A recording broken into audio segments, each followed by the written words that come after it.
Hello दोस्तों, कैसे हैं आप लोग सब। होपफुली आप लोग सब ठीक होंगे, खैरियत से होंगे, फिट एंड फाइन होंगे। तो एशेज का पहला दिन चल रहा है और इंग्लैंड ने डिक्लेयर कर दिया है 398 for 8 after Joe Root hit a magnificent century. बेहतरीन सेंचुरी मारी उन्होंने। उसके बाद उन्होंने डिक्लेयर कर दिया और बहुत ही अच्छा अच्छा खेल हुआ है अभी तक। पहला दिन बहुत ही रोमांचक भरा रहा है। और पर उस पर आने से पहले रिक्वेस्ट करूंगा, प्लीज़ सब्सक्राइब करें, लाइक करें। अगर आप ये वीडियो को व्यू कर रहे हैं तो प्लीज़ इसे सब्सक्राइब करें, ताकि अगर आपको मेरा कंटेंट पसंद आ रहा है तो प्लीज़ उसे कमेंट भी करें, शेयर करें। गेम पे आ जाए। आज इंग्लैंड ने पहले बल्लेबाजी की है और पिच में तो कुछ है ही नहीं। जैसा इंग्लैंड की जैसी नॉर्मल पिच होती है, एक लैटरल मूवमेंट होता है, वो कुछ हुआ ही नहीं। और ये इसलिए बनाई गई है ये विकेट्स के, इंग्लैंड का जो बेसबॉल अप्रोच है, जहां वो हर ओवर में 5-6 रन मारने की देखते हैं टेस्ट मैचेस में भी, ये उससे सूट करने के लिए बनाई गई है। लेकिन वो उनकी जो स्ट्रेंथ रही है सीम बॉलिंग और स्विंग बॉलिंग, उसके लिए ये ऐसी ऐसी टैक्टिक बहुत अगेंस्ट जाती है। प्लस उनके पास स्पिनर भी नहीं है, एक रेप्यूटेड स्पिनर भी नहीं है। एक जैक लीच स्पिनर थे, वो भी इंजर्ड है। उनको उनको मोइन अली को टेस्ट मैच रिटायरमेंट से बाहर लाना पड़ा।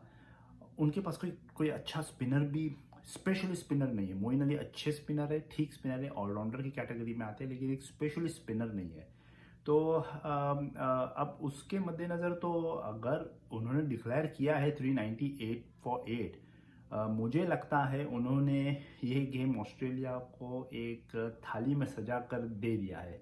क्योंकि 390 498 होता तो मैं समझ सकता, 5 दिन का खेल है, 500 रन अच्छे, एक अच्छा टोटल होता है। लेकिन 393 पे 8 पे डिक्लेयर कर देना कुछ ज़्यादा ही एग्रेसिव अप्रोच है। इंग्लैंड बहुत एग्रेसिवली खेलना चाहता है, लेकिन वो ये भूल रहे हैं कि एक बहुत थिन लाइन होती है एग्रेसिवली खेलने में और ओवर कॉन्फिडेंस में। और मुझे लग रहा है इस टेस्ट मैच में इंग्लैंड थोड़ा ओवर कॉन्फिडेंस की टेरिटरी में जा रहा है। गेम पे आ जाए तो अगेन पहला ही बॉल पे बाउंड्री मार दिया जैक क्रॉली ने। और ये लास्ट एशेज का आप रिमेंबर करेंगे तो रॉरी बंस पहले बॉल पे मिचेल स्टार्क ने उन्हें क्लीन बोल्ड कर दिया था। और यहाँ जैक क्रॉली ने पहले बॉल पे बाउंड्री मार दी, एक स्क्वायर ड्राइव किया पैट कमिंस को। मिचेल स्टार्क नहीं खेल रहे हैं, उनकी जगह पे स्कॉट बोलन, जॉश हेजलवुड को लाया गया है और स्कॉट बोलन को भी खिलाया गया है। ये मेरे लिए बहुत सरप्राइजिंग था, क्योंकि मिचेल स्टार्क एशेज की पहले टेस्ट मैच में नहीं खेल रहे हैं, ये बनता नहीं था। ऑस्ट्रेलिया ने मेरे हिसाब से उधर उधर उनकी गलती हुई है। मिचेल स्टार्क हाँ इंडिया के अगेंस्ट इतने इफेक्टिव नहीं थे, लेकिन आपको याद होगा उन्होंने विराट कोहली को कैसा आउट किया था पहली इनिंग में। वो एक चैंपियन बॉलर है और उन्हें ऐसा ड्रॉप नहीं करना चाहिए था। फिर भी ऑस्ट्रेलिया ने एक अच्छी बॉलिंग डाली। पैट कमिंस, स्कॉट बोलन, जॉश हेजलवुड लाइन लेंथ पे रख के गए। उन्हें पता था कि इंग्लैंड के बैट्समैन उन्हें उन्हें उन्हें एग्रेसिवली खेलने आएंगे। और जैक क्रॉली ने एक अच्छी इनिंग्स खेली 61 की। ऑली पॉप भी बहुत अच्छे दिख रहे थे, लेकिन उन्होंने एक बहुत बुरा शॉट खेल के आउट हुए। नेथन लायन राउंड विकेट्स डाल रहे हैं, वो अक्रॉसली फ्लिक करने की कोशिश कर रहे हैं उसे, और उन्होंने कंप्लीटली मिस किया, वो एलबीडब्ल्यू हो गए। उसके बाद ऐसा लग रहा था एक्चुअली गेम देख के कि एक बॉक्सिंग मैच चल रहा है, जब दो बॉक्सर्स एक दूसरे के साथ लड़ रहे हैं, पंचेस पे पंचेस एक्सचेंज हो रहे हैं। एक पंच मारता था, फिर दूसरा बॉक्सर दूसरी पंच मारता था। यही हो रहा था। जब भी लग रहा था कि इंग्लैंड हावी हो रहा है तो ऑस्ट्रेलिया कपल ऑफ विकेट्स ले रहा था। ऑली पॉप के बाद अगर आप देखेंगे, जो रूट ने अच्छी इनिंग्स खेली, लेकिन जैक क्रॉली ठीक लंच पे आउट हुए। स्कॉट बोलन की बॉल पे ग्लव लग के उनका एलेक्स कैरी के ने अच्छी कैच पकड़ी, लेकिन वो ऑलरेडी पहले आउट थे। एक एक मैजिकल डिलीवरी डाली थी बोलन ने, जो टप्पा खा के स्विंग हुआ बाहर, उनका एज लेके गया, लेकिन किसी ने अपील नहीं की थी।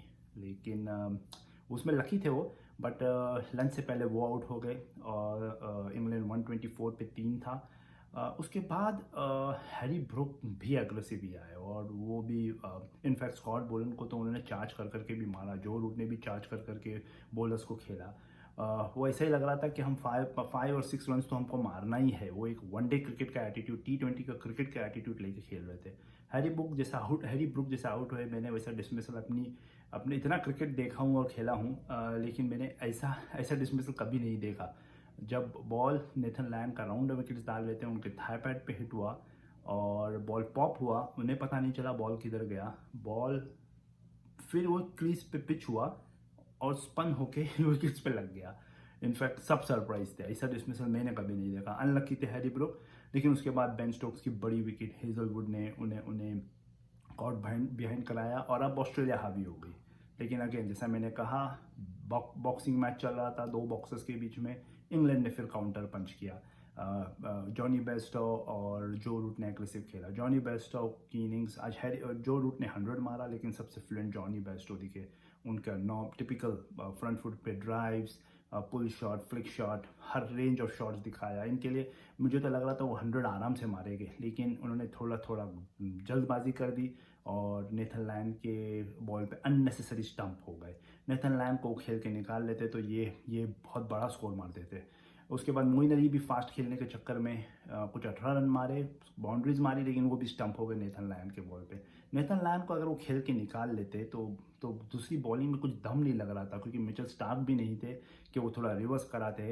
पैट कमिंस एक डिसेंट लाइन और लेंथ पे डाल रहे थे। स्कॉट बोलन अगेन विकेट में उनके लिए कुछ हेल्प नहीं था, लाइन और लेंथ पे डाल रहे थे, लेकिन उन्हें चार्ज करके इंग्लैंड बैट्समैन स्कोर आराम से कर रहे थे।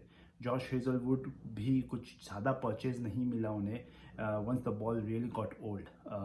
तो ऑस्ट्रेलिया वो स्ट्रगलिंग, लेकिन ये बैड शॉट्स जो इन्होंने खेले इंग्लैंड ने, बेस्टो ने, मोइन अली ने स्पेशली, इससे ऑस्ट्रेलिया को थोड़ा एडवांटेज मिल गया। अब स्कोर तो बन ही रहा था, लेकिन सडनली इंग्लैंड ने 393 फॉर 8 थे और जो रूट के 100 के बाद डिक्लेयर कर दिया। अब उन्होंने ऑस्ट्रेलिया को चैलेंज किया कि आओ आप खेलो, आप थके हुए हो और अभी हमें एडवांटेज है कपल ऑफ विकेट्स लेने का। ये ऑस्ट्रेलिया को चांस बहुत बड़ा दे दिया है इंग्लैंड ने। अभी आप देख रहे होंगे ऑस्ट्रेलिया बैटिंग कर रहा है।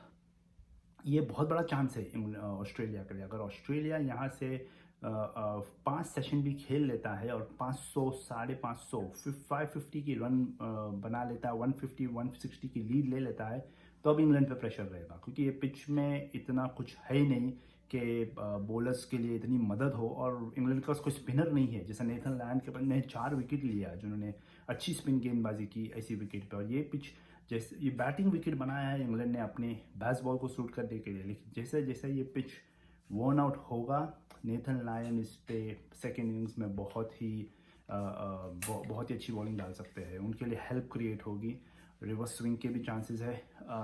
तो ऑस्ट्रेलिया के पास चांस है। इंग्लैंड ने अच्छी बैटिंग की, लेकिन ये डिक्लेयर नहीं करना था उन्हें और 50 रन देना चाहिए थे अपने आप को। कल डिक्लेयर कर लेते कोई बात नहीं थी, लेकिन आज ही डिक्लेयर कर दिया और अभी इनके पास कुछ ओवर है खेलने के लिए। और अगर डेविड वार्नर अगेन एक आधा सेशन उनका भी अच्छा हो गया तो फिर इंग्लैंड पे प्रेशर आ जाएगा। पिच में कुछ ऐसा नहीं है, लैटरल मूवमेंट नहीं है जो इंग्लैंड की स्ट्रेंथ रही है over the years playing in England. तो अब ऑस्ट्रेलिया फेवरेट्स है। ऑस्ट्रेलिया ने अगर ये 5 सेशन खेल लिए तो इंग्लैंड प्रेशर में आएगा। जैसे कि आप देख रहे हैं पीछे मैच तो चल ही रहा है, ऑस्ट्रेलिया की कोई विकेट नहीं हुई है और कुछ 14 रन्स बन गए हैं। तो मैं ये फॉलो कर रहा हूँ, होपफुली आप भी फॉलो कर रहे होंगे। और अगर आपको मेरे एनालिसिस पसंद आ रहे हैं तो प्लीज़ सब्सक्राइब करें। मैं आपसे अभी कल मिलता हूँ और अभी आप मुझे इजाज़त दें और अपना ध्यान रखें और सब्सक्राइब करना मत भूलें। Good bye.